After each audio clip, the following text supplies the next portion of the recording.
कल 20 तारीख से यूजीसी नेट के जो एग्ज़ामिनेशन है वो स्टार्ट हो चुके हैं और ये कल 20 तारीख को रात में ये एनटीए की तरफ से एक पब्लिक नोटिस जारी की गई है। आइए मैं आप पढ़ के आपको सुनाता हूँ। यूजीसी की एनटीए की तरफ से ये जारी किया गया है कि 17 महीने के गैप के बाद 20 तारीख को ये एग्ज़ाम स्टार्ट हो गया है और ये 17 महीने के गैप के बाद हुआ है।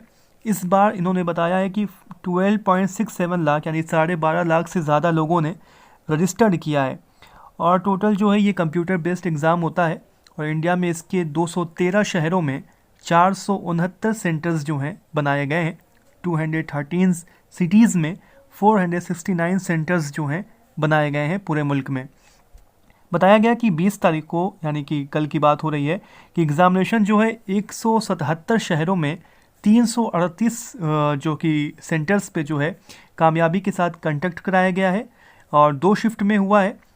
हर शिफ्ट जो है 3-3 घंटे की थी। पहले शिफ्ट में 3 घंटा, दूसरी शिफ्ट 3 घंटे की थी और जो थे टोटल जो कैंडिडेट थे वो 52,335 थे जो कि 36 अलग अलग सब्जेक्ट्स के लिए अपीयर हुए थे। इसके अलावा जो चीज़ इसमें बताई गई है कि 48% जो थे उसमें फीमेल्स थी जो कैंडिडेट थे और फर्स्ट शिफ्ट में जो है 13,975 अपीयर हुए थे और सेकेंड शिफ्ट में 38,360 स्टूडेंट जो थे अपीयर थे। इसमें बताया गया कि टोटल्स जो है 1783 जैमर्स का इस्तेमाल किया गया पहले दिन जो एग्ज़ाम हुए हैं और 8,142 सीसीटीवी कैमरास जो हैं डेवलप किए डिप्लॉयड हुए हैं।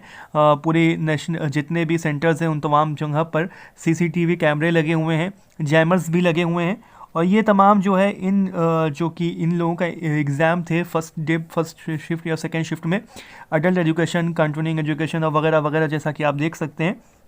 एक चीज़ और बताई गई है कि तमाम जगह पर तो कामयाबी के साथ पूरे देश में, पूरे मुल्क में जो है एग्ज़ाम जो है कंडक्ट कराया गया, लेकिन आसाम के एक सेंटर पर टेक्निकल इशू की वजह से एग्ज़ाम नहीं कराया जा सका है और उसको रिशेड्यूल किया गया है 28 नवंबर को। वो एग्ज़ाम जो नहीं हो सका है एग्ज़ाम आसाम के एक सेंटर पर, वो दोबारा जो है 28 नवंबर को रिशेड्यूल कराया जाएगा। तो यहाँ पे इन्होंने जो अहम चीज़ें हैं जो आगे आने वाले एग्ज़ाम है उनके लिए बता दूं कि पूरा ये सीसीटीवी कैमरे से लैस होता है, जैमर्स लगे हुए होते हैं। तो इन तमाम चीज़ों जो थी आपके सामने ये नोटिस आई हुई थी कल की, तो मैंने सोचा कि आपके सामने रख दूँ, तो आप लोग अपनी तैयारी में लगे रहें।